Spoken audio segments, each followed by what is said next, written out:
다른 사람도 팔고 있으니까 문제가 없다고 생각해서 모르고 사용하는 경우가 대부분이죠. 내용 증명을 받거나 심하면 합의금 요구에 고소까지 당하는 경우도 있습니다. 이런 상황 자체가 두렵기 때문에 포기하게 돼버리기도 해요. 저 또한 이런 문제들이 당연히 있었어요. 하지만 포기하지 않고 유지할 수 있었던 방법은 저만의 장치를 만드는 것이었습니다. 매뉴얼이라는 장치를 만들어서 그대로만 처리했어요. 영상 봐주신 모든 분들께 무료로 공유해드릴게요. 오늘도 영상 끝까지 봐주세요.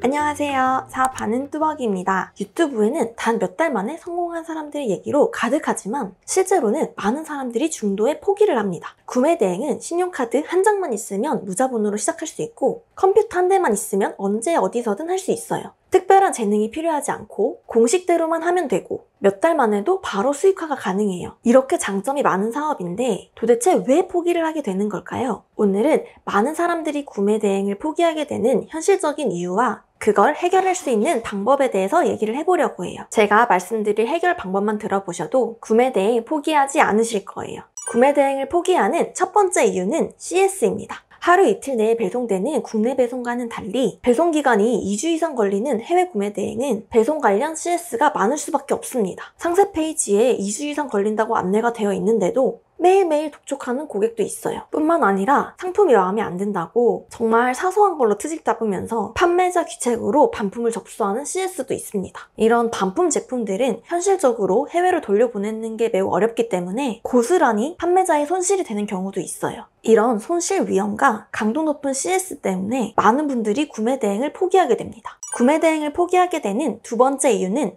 지재권입니다. 지재권을 고의로 침해하는 경우는 거의 없을 거예요. 다른 사람도 팔고 있으니까 문제가 없다고 생각해서 모르고 사용하는 경우가 대부분이죠. 최대한 조심한다고 하지만 한 달에 1000개 넘는 상품을 등록하다 보면 내 의도와는 관계없이 문제되는 단어가 섞여 들어가기도 합니다. 나도 모르게 지재권을 침해하면 신고를 당하거나 내용 증명을 받거나 심하면 합의금 요구에 정말 드물지만 고소까지 당하는 경우도 있습니다. 실제로 신고를 당하지 않더라도 이런 상황 자체가 두렵기 때문에 구매 대행을 포기하게 돼버리기도 해요. 세 번째 이유, 많은 분들이 끝이 없는 업무를 버티지 못하고 포기하게 됩니다. 보통 구매 대행을 해보겠다고 결심하신 분들이 처음에 한 달 정도는 정말 열심히 합니다. 그런데 2달째부터 급격하게 지치기 시작합니다. 특히 부업으로 하시거나 육아를 병행하시는 분들은 몇 시간 안 되는 자유시간을 모두 쏟아 부으시는 거기 때문에 체력적으로 지치게 될 수밖에 없어요. 매출이라도 좀 빨리 나와주면 다행인데 돈을 못 벌고 있는 상황이 지속되면 여기서 많은 분들이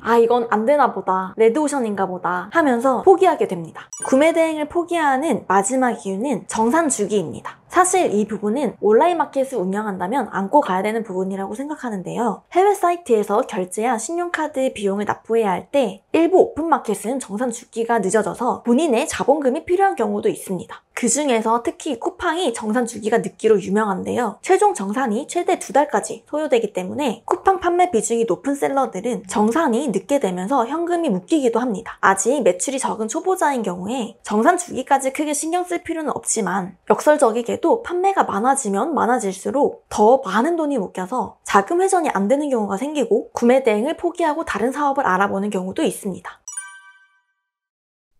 지금까지 구매 대행을 포기하는 4가지 이유에 대해서 얘기를 해봤는데요. 저 또한 이런 문제들이 당연히 있었어요. 하지만 포기하지 않고 구매 대행을 유지할 수 있었던 방법은 저만의 장치를 만드는 것이었습니다. 배송이나 반품은 CS 매뉴얼이라는 장치를 만들어서 그대로만 처리했어요. 해외 구매 대행 특성상 배송이나 반품은 판매자가 통제할 수 없는 부분이 많다고 생각해요. 이런 상황을 해결하기 위해서 고군분투하면서 고민하고 시간을 쓰는 것보다 이런 매뉴얼을 만들어서 효율적으로 CS를 처리하려고 노력했습니다. 그러다 보니 CS에 대한 스트레스도 크게 줄일 수 있었어요. CS 매뉴얼은 직원분께 전달드려서 지금도 쓰고 있는데 영상 봐주신 모든 분들께 무료로 공유해드릴게요. 영상 설명란을 통해서 신청을 해주세요. 구매 대행을 유지할 수 있었던 또 다른 저만의 장치는 쉽게 포기할 수 없도록 조건을 걸어두는 것입니다. 저는 한 달에 1,500개를 업로드하지 못하면 50만 원을 주겠다고 친구에게 얘기를 했었어요. 그 당시에 50만 원은 저에게 정말 큰 돈이었기 때문에 이 돈을 잃지 않기 위해서 정말 악으로 열심히 했던 것 같아요. 여러 가지 조건을 걸어보면서 해봤지만 돈을 거는 것만큼 스스로를 통제하기에 확실한 방법이 없더라고요.